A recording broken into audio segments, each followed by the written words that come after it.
Covid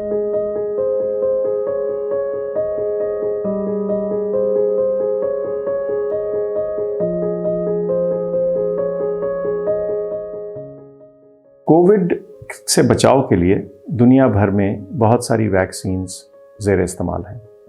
इनमें से कुछ वैक्सीन्स ऐसी हैं जो दुनिया के मुस्तनद इदारों ने अप्रूव की हैं, उनकी मौसर होने की वजह से और उनकी सेफ्टी की वजह से। इनमें से 3 वैक्सीन्स ऐसी हैं जो पाकिस्तान में भी अप्रूव्ड हैं, और हम समझते हैं कि वो एक ऐसे प्रोसेस के ज़रिए, एक ऐसे तरीक़ाकार के ज़रिए अप्रूव हुई हैं कि आप कॉन्फिडेंस के साथ और पूरे भरोसे के साथ उनको अपने आप को कोविड से बचाव की खातिर इस्तेमाल कर सकते हैं। इनमें ये भी चीज़ मद्देनज़र रखिए कि कई दफ़ा लोग बहुत बारीकी से और बारीक बीनी से मुख्तलिफ़ वैक्सीन्स की प्रोटेक्टिव एफिकेसी की परसेंटेज को नापना शुरू कर देते हैं। मेरी गुजारिश ये है कि सबसे अहम स्टेटिस्टिक या अहम जो नंबर है जिसको आपको देखने की ज़रूरत है वो ये कि वैक्सीन शदीद बीमारी और डेथ से बचाव में क्या असर रखती है, और ज़्यादातर वैक्सीन्स इस मामले में 90 से 95% से ऊपर कारआमद हैं। चुनाचे इस चीज़ पे नज़र रखिए, और जो वैक्सीन आपको मुयस्सर हो रही है आपकी उम्र के लिए, आपकी एज के लिए, आपके पाकिस्तान के सिस्टम में बतदरीज डिप्लॉयमेंट के ज़रिए उसको इस्तेमाल करें।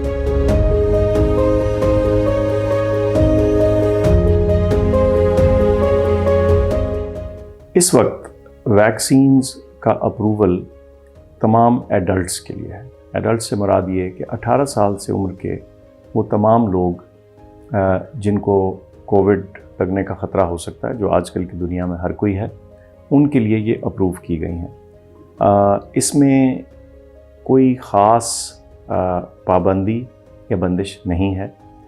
सिर्फ ये देखना है कि एक्टिव या एक्यूट इन्फेक्शन ना चल रही हो। अगर आपको बुखार है तो चंद दिन इंतज़ार कर लीजिए ताकि बुखार रिज़ॉल्व कर जाए, ख़त्म हो जाए, और उसके बाद आप वैक्सीन लगवा लें। उसके अलावा कुछ पाबंदियाँ रिलेटिव या एक तनासब से के नज़र में देखनी होती हैं। मिसाल के तौर पे अगर कोई खातून हामला हो तो कई दफ़ा लोग कहते हैं कि आप वैक्सीन को पोस्टपोन कर लें, लेकिन सच तो ये है कि ये वैक्सीन्स सेफ़ हैं, इफ़ेक्टिव हैं, और तकरीबन हर शख्स लगवा सकता है।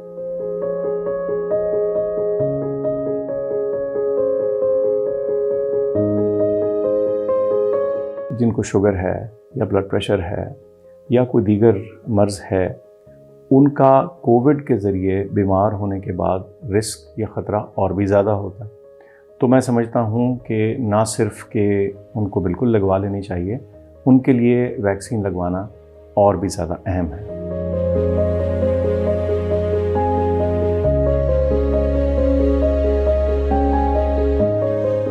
इस वक्त तमाम तर जो तहकीक और रिसर्च मौजूद है, इसके मुताबिक ऐसा कोई असर नहीं है।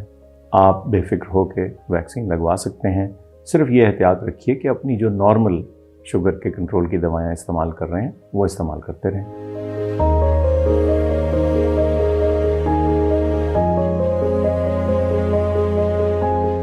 बच्चों के बारे में इस वक्त तहकीक जारी है। पहली बात तो ये है कि तकरीबन तमाम तर वैक्सीन्स का जो इस्तेमाल का लाइसेंस है, यानी जो ऑथराइजेशन है, वो 18 साल से ज़्यादा की है। एक आध वैक्सीन ऐसी है जिसकी 16 से 18 के लिए भी ऑथराइजेशन मौजूद है। इस वक्त तहकीक और रिसर्च जारी है ये देखने के लिए कि क्या ये वैक्सीन्स नौजवानों में और बच्चों में सेफ़ हैं और मौसर हैं, और कुछ इब्तदाई इंफॉर्मेशन ऐसी है कि ऐसा है, यानी ये सेफ़ भी हैं और मौसर भी हैं। कुछ गुज़िश्ता चंद दिनों में इस तरह की रिपोर्ट्स आती रहीं कि जिससे ये इम्प्रेशन मिला कि शायद इस मौजूदा लहर में बच्चे ज़्यादा इन्फेक्ट हो रहे हैं। ऐसा मामला नहीं। हमने तमाम जो डेटा हम NCOC में देखते हैं उसको एनालाइज़ किया, पहली लहर का, दूसरी लहर का और मौजूदा लहर का, और इन तीनों में नौजवानों की और बच्चों की जो तनासब है, प्रोपोर्शन जो है, वो बिल्कुल एक जैसी चल रही है। इसमें कोई ख़ास फ़र्क नहीं। तो ऐसी बात नहीं कि ये बीमारी खुदा न खास्ता इस मौजूदा लहर में कोई बहुत सिग्निफिकेंट तरीके से नौजवानों को या बच्चों को असरअंदाज कर रही।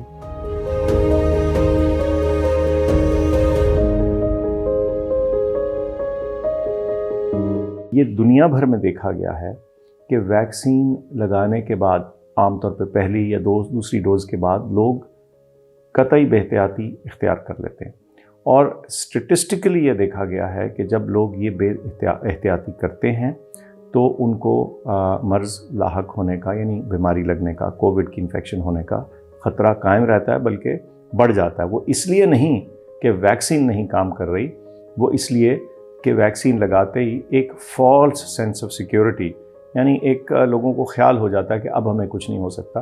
तो इस बारे में हिदायत यही है कि आप वैक्सीन लगाइए, वो ज़रूर मौसर होगी, लेकिन एहतियाती तदाबीर का दामन ना छोड़िए। जैसे ये एपिडेमिक की, जैसे पेंडेमिक चल रही है, इसमें वैक्सीन बीमारी के फैलाव के नए जो कुछ मुख्तलिफ अक़साम वायरस की हैं या उसके वेरिएंट जिनको बोलते हैं, वो भी सामने आ रहे हैं। और जब तक ये बीमारी मुआशरे में फैली हुई है तो बेहतरीन एहतियात के बारे में गाइडेंस यही है कि वैक्सीन लगाने के बाद भी एहतियात जारी रखें।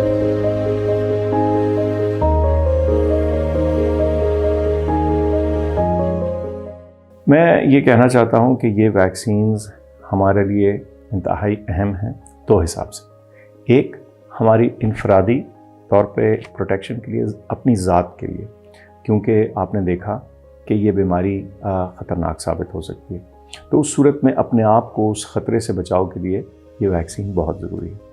और दूसरा, मजमूई तौर पे बतौर मुआशरा हमने इस बीमारी का फैलाव रोकना है, ताकि हम अपनी ज़िंदगी मामूल के मुताबिक गुजारने के काबिल हों, अपने कारोबार चलाने के काबिल हों, हमारे जो तालीमी इदारे हैं वो सही तरह से चल सकें, हम ट्रैवल कर सकें। ये सारी वो चीज़ें हैं जो दुनिया को ज़रूरत है और हमारे मुल्क को भी ज़रूरत है, और इसको मुमकिन बनाने के लिए लॉन्ग टर्म के लिए वैक्सीन्स एक अहम स्ट्रेटजी है। और मैं समझता हूँ कि जैसे जैसे आपको आपकी उम्र के मुताबिक वैक्सीन लगाने का मैसेज आता है, उसको प्लीज़ इस्तेमाल कीजिए। वैक्सीन सेंटर में जाएं, एहतियात के साथ जाएं, मास्क पहन के जाएं, लेकिन ज़रूर वैक्सीन लगाएं। अभी इस स्टेज के ऊपर कदरे सीनियर सिटीज़न्स हमारे जो हैं उनको वैक्सीन लग रही है, लेकिन ये मैं आपको बता दूं कि इंशाल्लाह वैक्सीन की फराहमी होती रहेगी और आहिस्ता आहिस्ता हम निचले एज ग्रुप्स में भी आते रहेंगे। तो जैसे आपकी बारी आती है, इस बारे में कोई हेजिटेशन ना करें, किसी किस्म का तवक्कुफ़ ना करें और जाके वैक्सीन लगवाएं।